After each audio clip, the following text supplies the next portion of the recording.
They believed the evening would be unremarkable, but destiny had scripted something else entirely. It began with an unexpected sound in the darkness and culminated in an event beyond anyone's comprehension. On that particular night in the tranquil town of Maple Hollow, Colorado, the chill descended just as it always did. Snowflakes swirled through the beams of the headlights as Michael Green, a high school guidance counselor, navigated the winding road toward his house. His wife, Emily, a pottery teacher at the Community Arts Center, was seated beside him.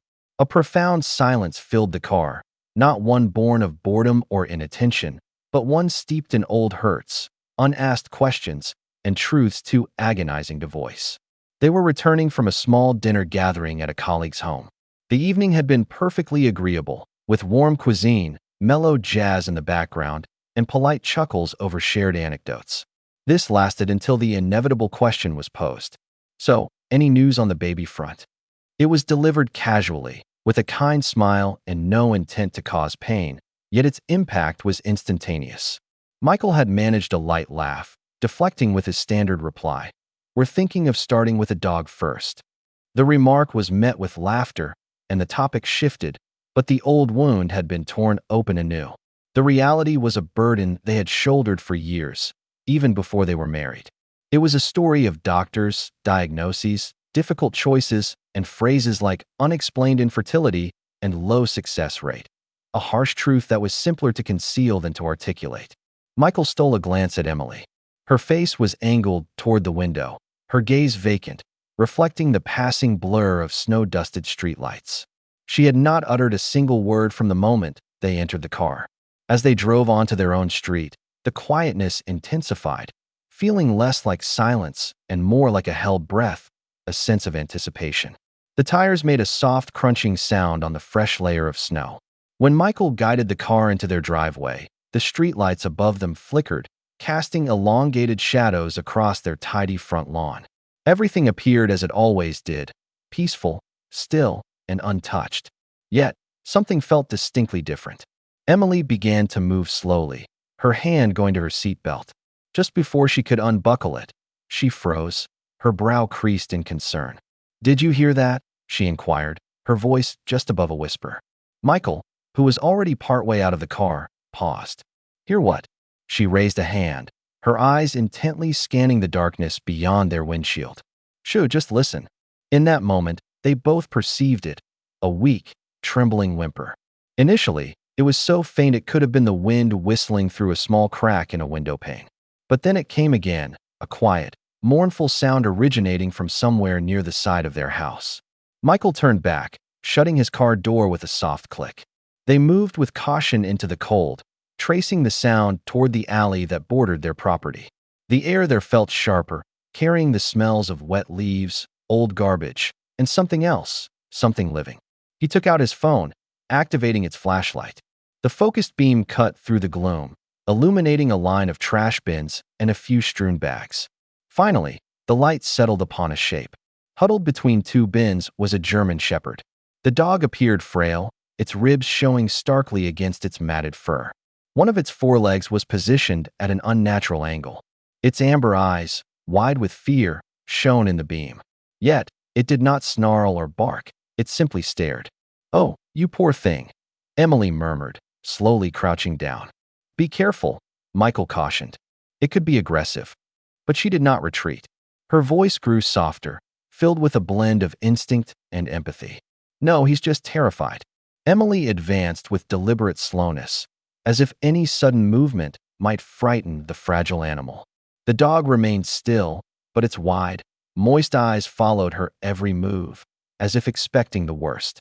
She maintained a low, steady tone, the same one she used to soothe her pottery students when they grew frustrated over a cracked creation. "It's all right," she whispered. "You're safe now." Michael hung back, feeling uncertain.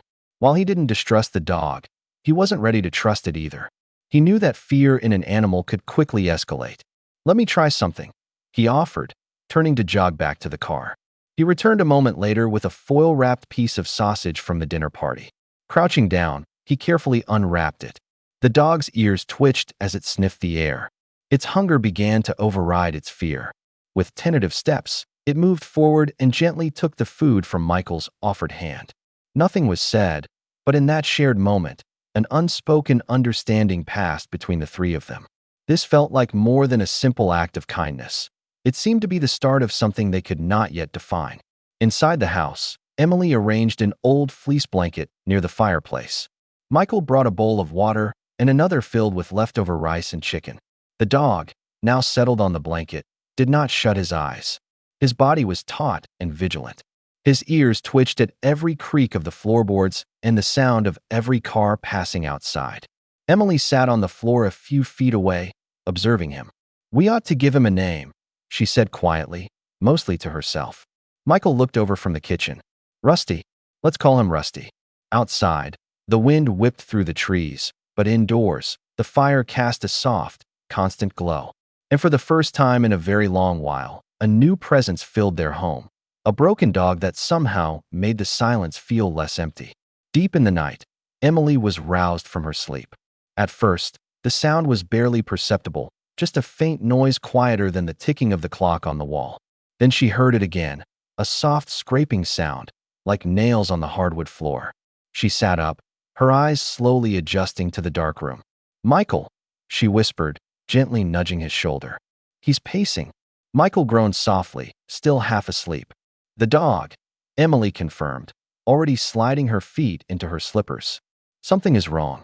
They crept quietly into the hallway. The living room lamp was still on, casting a soft light where they had left it, but the blanket by the fireplace was vacant and the water bowl was untouched. "Rusty," Emily called out softly. Then they heard a faint creak. The front door was slightly ajar, admitting a thin slice of frigid air. "He's gone," Michael stated, his voice edged with disbelief. "I was sure I closed it." Without exchanging another word, they both stepped out onto the porch, the cold wind chilling the soles of their bare feet. Snowflakes drifted down from the sky. The street was deserted, its quietness feeling strange and unnatural. Emily's heart sank. Then she heard the sound of quick, light footsteps, not panicked, but purposeful. Rusty emerged from the shadows of the nearest streetlight, trotting toward them. He was not alone. Held gently in his mouth was a bundle wrapped in what appeared to be a soiled blue towel. Michael stared in confusion. As Rusty neared, he carefully placed the bundle at Emily's feet. She knelt down on instinct. The towel moved slightly. A faint cry emerged, barely audible but distinctly human. Emily's breath hitched, her hands shaking as she unwrapped the towel. Inside was a newborn baby, its face red, its eyes sealed shut, its body trembling with each tiny, strained sob. His hair was matted with blood, and his skin felt cold. "Oh my God," she gasped, instinctively scooping him into her arms. "Michael, he's freezing. It's a baby. He's alive." Michael stood frozen, the shock and surrealism of the moment rooting him to the spot. Rusty stood beside them, still and silent, his gaze fixed on the child. Emily held the baby close, her instincts taking over completely. The tiny bundle barely moved in her embrace, its cries weak and fragile. She didn't need any medical expertise to recognize he was in grave danger. The chill of his skin, his stuttering breath, and his small body curled up like a question mark were all telling signs. Michael broke out of his stupor. "We have to call 911. Now." His hands trembled as he fumbled for his phone. Emily kept her eyes on the baby, her voice a soft, continuous chant. "It's okay. You're safe now. Stay with me, little one." Michael relayed their address to the dispatcher, struggling to keep his voice steady as emotion welled up. "It's a newborn. Someone left him outside. Our dog found him."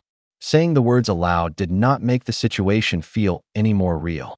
Within minutes, the silent night was shattered by the wail of sirens.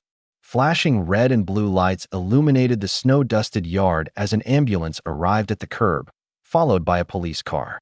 Emily sat on the living room sofa, holding the baby as if her warmth alone could save him.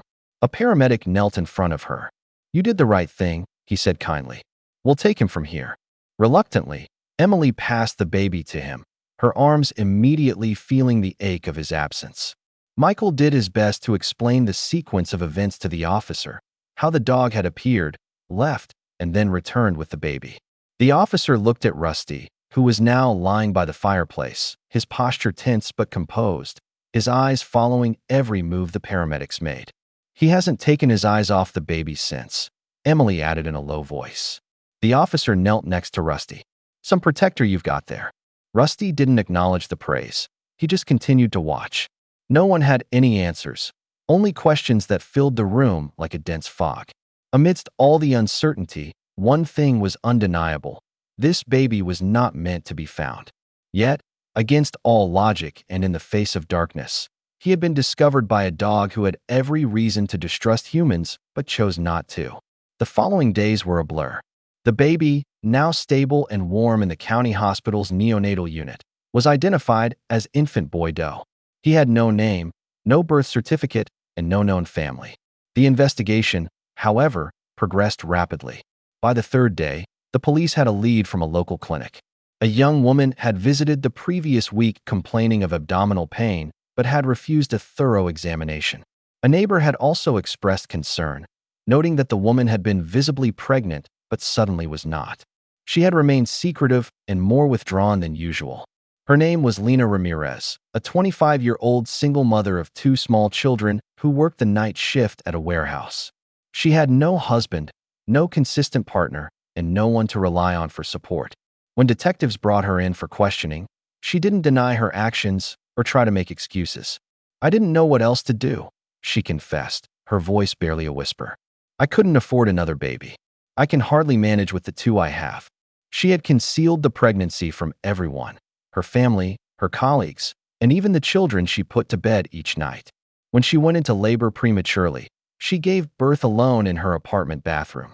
She wrapped the baby in a towel, fed him once, and then, after he fell asleep, carried him 2 blocks away in the dead of night. "I thought maybe someone would find him, or maybe they wouldn't," she admitted, her eyes vacant with exhaustion. "I just couldn't be his mother." The officers did not respond right away. It would have been easy to feel anger or outrage, but the reality of the situation was more complex than simple blame. Lena was not a monster. She was a woman who had reached her breaking point. She was arrested and charged with child endangerment and abandonment. Her 2 other children were temporarily placed in the care of her parents. Across town, in a house still filled with the faint memory of a baby's cries, Michael and Emily sat in silence, their thoughts not only on the child but also on the mother who had been unable to keep him. Days passed, but Emily could not erase the image of the baby from her thoughts. His tiny cries seemed to linger in her ears. The memory of him trembling in her arms that night, so close to losing his grip on warmth and life, played over and over in her mind. She found herself folding laundry more slowly and lingering in the doorway of the room they had once painted yellow. The nursery had remained untouched for years. It had initially been a room filled with soft blankets, picture books, and tiny shoes on a shelf, a space filled with hope. Then came the medical tests, the specialist visits, and the overwhelming grief. They had packed everything away, one item at a time, but they could never bring themselves to dismantle the room entirely. Michael saw the shift in her. She had become quieter, her movements more deliberate. One evening, he discovered her on the nursery floor, holding a small, knitted baby hat from a box she hadn't touched in years. "You've been thinking about him," he stated gently. Emily looked up, her eyes glistening with unshed tears. Every second. Michael was quiet for a moment before sitting down beside her. The silence between them was not heavy this time, but filled with sentiments that needed no words. Then, one morning, over cups of lukewarm coffee, Emily broke the stillness. "I think we should try," she said, her voice firm. "I want to adopt him." Michael stared at her, blinking. "You mean the baby?" She nodded slowly. "Noah," she whispered. "I know it's quick, but I feel like he's meant to be with us." He hesitated. "What if there are medical problems? What if it's more than we can handle?" Emily met his gaze directly. "He was left to die? And somehow, fate brought him to my arms. I don't need any more signs. I just need to say yes." Michael let out a long breath, a faint smile touching his lips. "Then let's make the call." 3 weeks later, on a brisk Tuesday morning, Michael and Emily stood on the steps of the Maple County Courthouse. Emily pulled her scarf tighter, but her hands were still shaking, not from the chill, but from the significance of the moment. Inside, a judge reviewed the thin file on his desk, a file that contained their future. The hearing lasted less than 10 minutes. The judge asked a few standard questions about their jobs, their home, and their reasons for wanting to adopt. Emily responded with unwavering confidence. Michael's voice broke only once, when he said, "Because we've waited a long time to love a child who needs us." With the firm stamp of a seal and a quiet smile, it was done. He was no longer infant Boydo. He was Noah Ramirez Green. Emily wept openly as she clutched the finalized paperwork, holding the folder as if it were a sacred object. Michael embraced her, and they stood there on the courthouse steps, almost afraid that moving would break the spell. That afternoon, they brought Noah home. He had grown stronger, with fuller cheeks and a louder cry. He blinked at the world around him as they carried him through the front door, swaddled in a soft blue blanket. Rusty was waiting for them. He didn't bark or rush forward. He simply approached the baby carrier, sat down, and gently touched his nose to Noah's tiny feet. Michael chuckled. "He's claiming him." Emily smiled through her tears. They belonged to each other.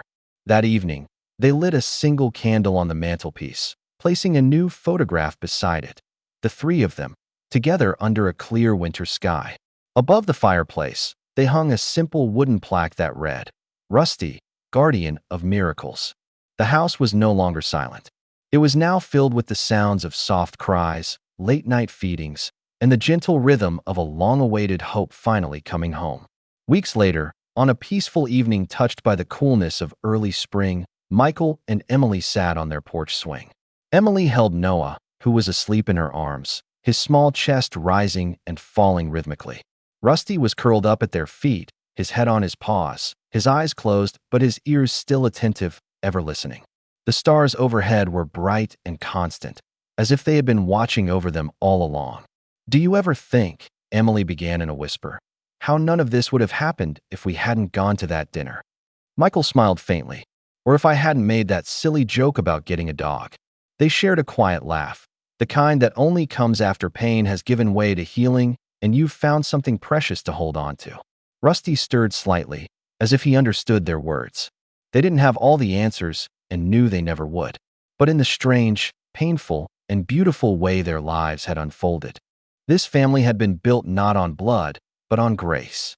Sometimes a child doesn't enter through the front door. Sometimes he is carried in a towel by a dog, under a sky filled with stars. And sometimes, that is precisely how a miracle makes its way into the world.